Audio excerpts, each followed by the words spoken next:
सारे व्यूवर्स को मेरी राम राम। आज की वीडियो आपके लिए बहुत हेल्पफुल होने वाली है।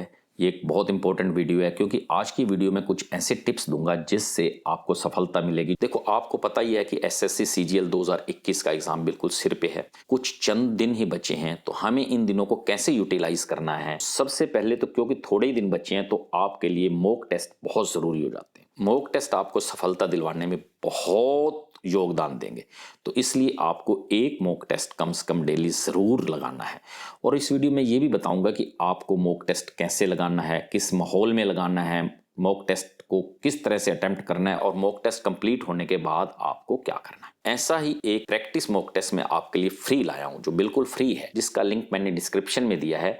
आप डिस्क्रिप्शन में जाओ, उस लिंक को क्लिक करो, उस प्रैक्टिस मॉक टेस्ट को दो और देखो कि आपकी क्या परसेंटाइल आई है। मुझे कमेंट भी करो ताकि मैं भी देख सकूं कि आपकी क्या परसेंटाइल आई है, आप कहां पे स्टैंड कर रहे हैं और आपको और क्या करने की जरूरत है। आपको मेरे हिसाब से एक मॉक टेस्ट डेली देना बहुत जरूरी है। पॉसिबल हो तो 2 मॉक टेस्ट भी दो। और एक मॉक टेस्ट तो आपको कुछ भी हो, आंधी आए, तूफान आए, तबीयत ठीक ना हो, फिर भी आपको मॉक टेस्ट जरूरी देना है, क्योंकि इस वक्त जो आपको मॉक टेस्ट हेल्प करेंगे कोई नहीं कर पाएगा। और मॉक टेस्ट कैसे देना है, किस माहौल में देना है। देखो, मॉक टेस्ट हमें ऐसे नहीं देना कि बिल्कुल रूम बंद कर लिया, बिल्कुल शांति। हमें ऐसा माहौल क्रिएट करना है जैसा एग्जामिनेशन हॉल में होता है, क्योंकि वहां थोड़ी बहुत डिस्टर्बेंस होती रहती है, तो इसलिए हमें रूम खोल के आराम से और डे टाइम में इस मॉक टेस्ट को देना। दूसरी बात, हमारे पास अगर कंप्यूटर है तो हमें वो मॉक टेस्ट कंप्यूटर में देना है, मोबाइल पे नहीं देना। अगर कंप्यूटर नहीं है तो फिर एक मजबूरी है, हम मोबाइल पे उस टेस्ट को देंगे, नहीं तो हमें कंप्यूटर पे देना है, क्योंकि आप वहां जो एग्जामिनेशन हॉल में कंप्यूटर पे या लैपटॉप पे ही वो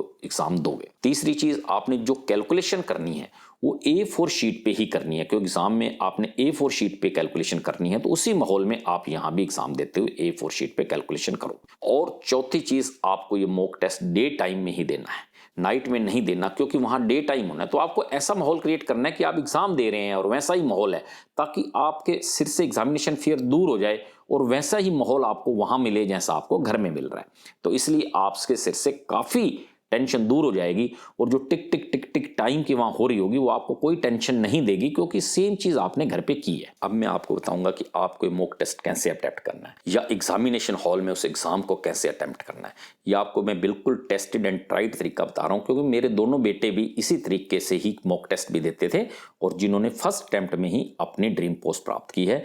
बड़े बेटे ने एसएससी सीजीएल 2014 के थ्रू सीजीएसटी इंस्पेक्टर की पोस्ट प्राप्त की है और छोटे बेटे ने 2018 के थ्रू सेम पोस्ट प्राप्त की, और दोनों को ही होम पोस्टिंग मिली है। और बेटे ही नहीं, और भी बहुत सारे मेरे स्टूडेंट्स ने अपनी मनपसंद सीट्स ली हैं, बहुतों को सफलता मिली है, और उन सभी को मैंने इसी तरीके से मॉक टेस्ट देने के लिए कहा था और एग्जाम अटेम्प्ट करने के लिए कहा था। बाकी आपकी मर्जी, आप अपने तरीके से करो, पर मैं ये राय दूंगा कि आपको मॉक टेस्ट कैसे देना है या एग्जाम को कैसे अटेम्प्ट करना है। देखो, मेरे हिसाब से सबसे पहले आपको जीके सेक्शन करना चाहिए। जीके का आप क्वेश्चन पढ़ेंगे, आपको या तो क्वेश्चन आता होगा या नहीं आता होगा। यानी आता है तो आप उसका फटाफट आंसर दे दीजिए, नहीं आता है तो उसको स्किप कर दीजिए। कहीं डाउट है तो मेरे हिसाब से आपको गैसवर्क करना चाहिए। अगर डाउट है तो आपको उसका फायदा लेते हुए आपको गैसवर्क करना ही करना चाहिए, उसको छोड़ना नहीं चाहिए। और इस सेक्शन को आपको 5 से 6 मिनट में ही पूरा करना है, क्योंकि इस पे समय ज्यादा लगता ही नहीं। आपने क्वेश्चन पढ़ा और फटाफट टिक किया, क्योंकि ये आता है या नहीं आता है, तो समय वेस्ट करने की जरूरत नहीं। उसके बाद आपको इंग्लिश सेक्शन देना है। देखो, इंग्लिश सेक्शन में आपने क्या करना है, आपको जो क्वेश्चन आता है उसको फटाफट करते जाओ, जो नहीं आता है उसको अभी फिलहाल स्किप करो, और जहां डाउट है उसको भी जरूर अटेम्प्ट करो। और आपको 10 से 11 मिनट में ये सेक्शन पूरा करना है, क्योंकि इंग्लिश का सेक्शन ज्यादा लंबा चौड़ा नहीं होता है, और आपका 10 से 11 मिनट में मेरे हिसाब से इजिली हो जाता है। इसके बाद आपको रीजनिंग सेक्शन को अटेम्प्ट करना है। देखो, रीजनिंग बहुत ईजी है, सभी कहते हैं ईजी है, और कहीं तो देखा दिखाई में भी कह देते ईजी है। तो इजी तो है ही, लेकिन अगर आपको इजी नहीं भी लगती तो भी आप ये समझ के चलो कि ज्यादा टफ नहीं है, उस हिसाब से आप तैयारी करो। और रीजनिंग का आपको जो सेक्शन अटेम्प्ट करना है उसके लिए 15 से 16 मिनट ही लेने हैं। 15 मिनट में इजिली रीजनिंग का सेक्शन हो जाता है अटेम्प्ट, तो आपने 15 मिनट ही इस सेक्शन को, यानी अब तक आपने 5 और 10 15 और 15 30 मिनट दिए और आपका 75% पेपर हो गया अटेम्प्ट। यानी आपका सिर्फ 25% पेपर बचा है, यानी सिर्फ 25 क्वेश्चन बचे हैं और आपके पास आधा समय यानी 30 मिनट है। तो यानी 1 मिनट से भी ज्यादा एक क्वेश्चन को अटेम्प्ट करने का समय। तो मैथ्स में कुछ क्वेश्चन तो ऐसे आएंगे जो आपसे 10 सेकंड में हो जाएंगे, कुछ 20 सेकंड में हो जाएंगे, कुछ लंबे भी हो सकते हैं। तो इसलिए फिर एवरेज 1 मिनट बहुत है, तो आपको 25 मिनट से ज्यादा इस सेक्शन पे मेरे हिसाब से नहीं लगेंगे। 25 मिनट में बहुत इजिली आप मैथमेटिक्स का भी सेक्शन कंप्लीट कर लोगे तो यानी आपने 55 मिनट में आपका पेपर क्लियर कर लिया। अब बचे आपके 5 मिनट।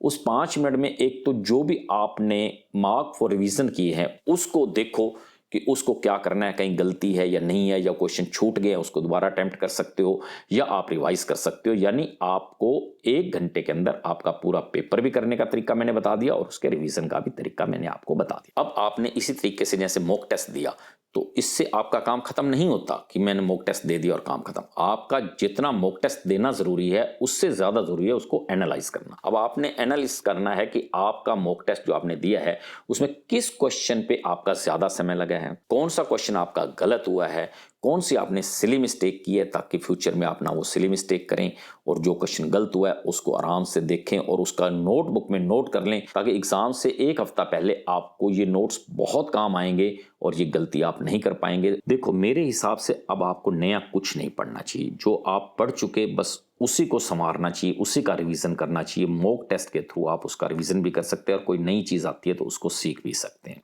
और क्योंकि अगर आप अब नए चीज को सीखने में लगोगे तो पिछला भी आगे दौड़ और पीछे चौड़ वाला हिसाब होता चला जाएगा। तो इसलिए अब आपको नया कुछ नहीं पढ़ना, सिर्फ मॉक टेस्ट लगाने हैं। जैसे अब आपका मकान तो बन चुका है, उसको आपने सिर्फ फिनिशिंग देनी है और जितनी अच्छी फिनिशिंग देंगे उतना ही मकान अच्छा बनता है। इसी ढंग से आप जितने अच्छे अब आप रिवीजन करोगे, मॉक टेस्ट करोगे और उसको अच्छी फिनिशिंग दोगे, उतनी ही आपको अच्छी नौकरी और आपकी मनपसंद नौकरी और आपके घर के अंदर नौकरी मिलेगी। और इसके साथ साथ आपको शाम को मेरे हिसाब से 1 घंटा एंटरटेनमेंट को जरूर देना चाहिए। देखो जिसका जो शौक है, कोई म्यूजिक सुनता है, किसी का कोई शौक है, उसको देना चाहिए। और इससे भी ज्यादा मैं जो समझता हूं, मेरे हिसाब से आपको 1 घंटा अपने दोस्तों के साथ बिताना चाहिए, गपशप लड़ा के। दोस्तों के साथ ये नहीं कि आपने पढ़ाई की बात करनी है और प्रेशर और बढ़ाना है, वहां सिर्फ गपशप लड़ाओ, अपने टेस्ट की बातें करो, इधर उधर की बातें करो, जिससे आपने जो थकावट अपने माइंड में पैदा की है दिन भर पढ़ के, वो थकान आपकी दूर हो जाए और आपका माइंड फिर से फ्रेश हो जाए और आप फिर और आगे ज्यादा पढ़ाई कर सको। देखो इस पेपर को देने के लिए कुछ लोग कुछ महीनों से तैयारी कर रहे होंगे, कुछ 1 साल से कर रहे होंगे, कुछ 4-5 साल से कर रहे होंगे, लेकिन सबसे ज्यादा इंपॉर्टेंट वो एक दिन होगा जिस दिन आपका पेपर है। उस दिन आपने बिल्कुल प्रेशर में नहीं आना है। अगर पेपर टफ है तो आपको चिंता नहीं करनी, क्योंकि वो सबके लिए टफ है। अगर आपका इजी है पेपर तो आपको बहुत ज्यादा खुश नहीं होना, क्योंकि वो सबके लिए इजी है। तो बहुत ज्यादा खुशी या बहुत ज्यादा टेंशन में आके बच्चे कई बार मिस्टेक्स कर देते हैं, तो ऐसा हमने नहीं करना है। वो लेवल सबके लिए सेम है, तो आपको ज्यादा खुश या ज्यादा दुखी होने की जरूरत नहीं है। तो वो जो समय आपने सही ढंग से बगैर प्रेशर के अटेम्प्ट कर लिया पेपर, तो वो आपको सफलता दिलाएगा। वो एक दिन आपके लिए ज्यादा इंपॉर्टेंट है, ना कि वो साल 2 साल या 4 साल जब से आप तैयारी कर रहे हैं। तो उस एक दिन जो परफॉर्म करेगा वही बच्चा आगे निकलेगा। एक एवरेज स्टूडेंट और टॉपर में यही फर्क होता है, वो लास्ट के दिनों में अच्छा रिवीजन करता है, मॉक टेस्ट लगाता है और उस दिन प्रेशर लिए बगैर पेपर अटेम्प्ट करता है। और जो एक एवरेज स्टूडेंट है वो थोड़ा वो टेंशन ले लेता है या बहुत ज्यादा खुश हो जाता है, जिससे उसका पेपर बिगड़ जाता है। हमें ये सब चीजें नहीं करनी और हमें बड़े अच्छे ढंग से पेपर देना है। और जो मैंने आपको मॉक टेस्ट फ्री वाला कहा है, वो प्रैक्टिस मॉक टेस्ट दे के मुझे कमेंट भी जरूर करना है कि आपकी परसेंटाइल कहां स्टैंड कर रहे हैं, कितनी परसेंटाइल आई है आपकी, ताकि मैं देखूं कि आप कहां स्टैंड कर रहे हैं। और आप भी अपनी कोई गलती की है तो उसको सुधारो और मॉक टेस्ट में लगे रहो।